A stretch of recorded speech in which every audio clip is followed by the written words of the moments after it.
Hola, buenas, yo soy Ederson Alves y voy a presentar em, en ese congreso sobre la cuestión de gobernanza urbana y justicia climática.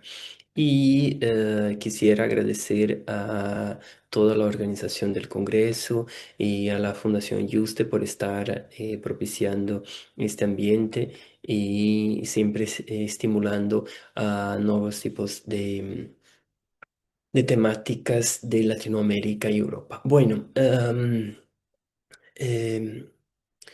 de aquí tenemos Smart City para quién.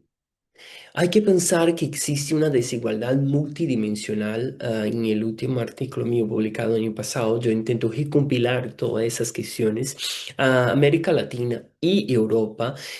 Claro que la América Latina es la región más desigual del mundo, donde 12 veces más gana los 10% más ricos que los 10% más pobres de Latinoamérica. Y, también esos proyectos de Smart Cities, ciudades de inteligencia, sigue una misma estructura, una dinámica de poder donde se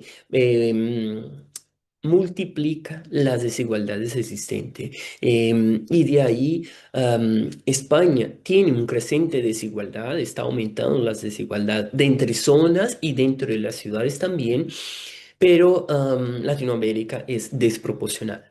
Ahí partimos de una promesa de una ciudad abierta para todos, pensada, inteligente, dinámica, con tecnologías, pero en la práctica eso no ocurre. Una lógica tecnocrática y de mercados, exclusión de la población vulnerable, intereses corporativos sobre el bien común, la corrupción y la brecha digital y otros factores que hace con que la Smart Cities sea solo una promesa.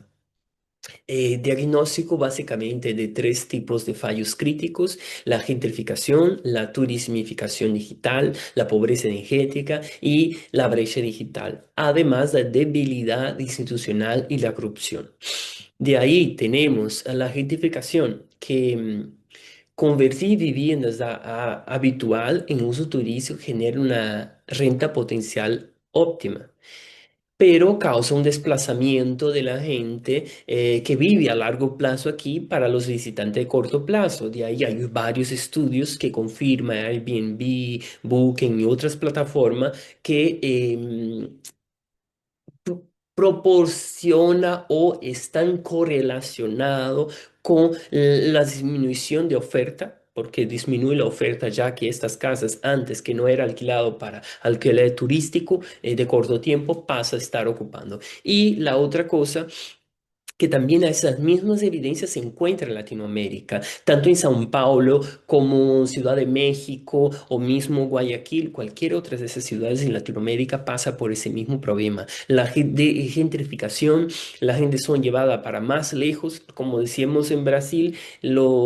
cuando llega la infraestructura, se va a los pobres porque no llega. No solo llega por más. Entonces hay una segmentación social que margina sistemáticamente de los grupos más vulnerables los planes de urbanización inteligente.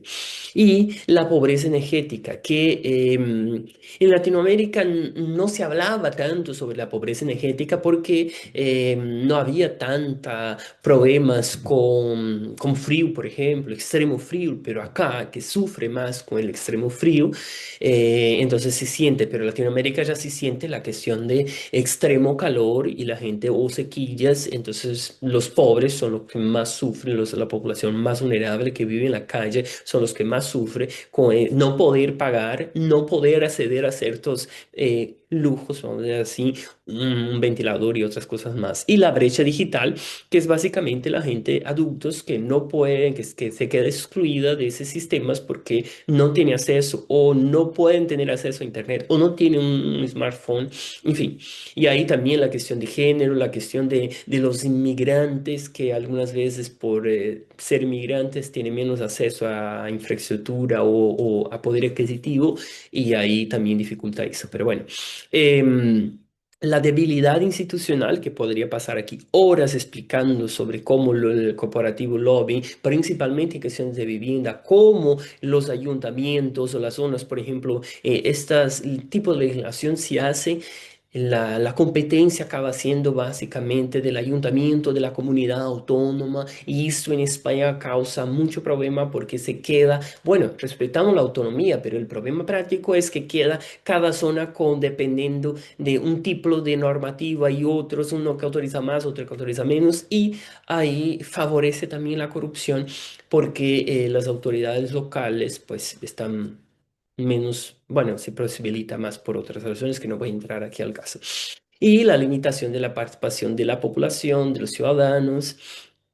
Además, bueno, de ahí viene justicia urbana con el derecho a la ciudad del Gilles Lefebvre, que decía que la ciudad debería ser pensado de todos para todos, y básicamente en la Agenda 2030 aborda esa cuestión, y la Habitat 3, la Agenda de Quito, de la Declaración de Quito, refuerza que la ciudad es para todos y debe ser garantizado a todos. Y esos autores abordaba eso. Bueno, la de propuesta que la ciudad sea justa. Claro que es algo utópico porque sabemos que hay que cambiar muchísimas cosas para que eso se vuelva realidad, pero Latinoamérica con Europa pueden trabajar de manos dadas para posibilitar esa justicia distributiva, que la ciudad sea más resiliente, inclusiva y que haya una democracia más participativa. Regulación de las plataformas para evitar exclusión de los residentes, acceso a equitativos de infraestructura digital, energías, en fin.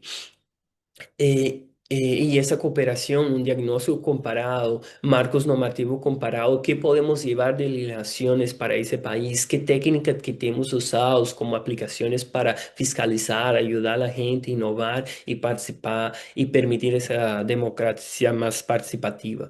Y en conclusión, el paradigma de la Smart City, implementando sin marco, sin un marco de justicia urbana, agrava la desigualdad persistente, gentrificación digital, pobreza energética, exclusión institucional. Y América Latina, como hemos visto, tiene ya ese histórico muy grave de desigualdad, y por eso una desigualdad multidimensional, y las teorías de justicia urbana confirma que debería tenermos el derecho a ciudad, a un marco normativo que abarca todo eso y se ha pensado de todos para todos. Las homes y las herramientas digitales son factores de exclusión cuando las habilidades digitales no son, son desiguales. El acceso es diferenciado, reproduces brecha de género, de sexo, de edad, de zonas de habitar, la nacionalidad, en fin. Hace falta ahí esa cooperación de Latinoamérica a Europa. Y y más que nada, recordar que las ciudades hay que trabajar para que llegue a todos. Y cuanto más desigual una ciudad, más posibilidades de, bueno, de injusticias, de violaciones de derechos humanos y también de más violencia y más discriminación. Entonces hay que pensar maneras, estrategias para que tengamos un mundo un poquito mejor, o la ciudad un poquito mejor, un país un poquito mejor. Bueno, muchas gracias. Ahí dejo mis contactos por si quieren contactar o hacer alguna cosa. Más una vez, muchas gracias a todos y hasta luego.